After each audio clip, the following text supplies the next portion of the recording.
In this vehicle, I'm in a 2014 Dodge Grand Caravan, and I have the gas cap alert on the dashboard. So this is what I'm gonna do to try to fix it. Obvious first step is to make sure that the cap is on correctly and it's not broken.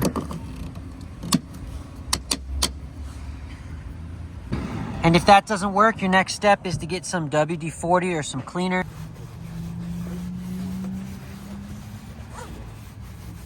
And on the gas cap, you do the same thing. Spray the outside, the inside, get it real clean. Next step, I looked at the gasket in here. It's kind of cracked, so I thought maybe I need to replace this. This was like 15 bucks, 10 bucks, so got a new one. Try clicking that in.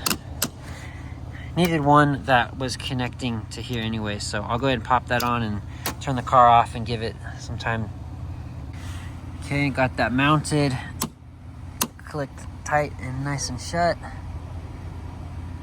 See if that makes a difference.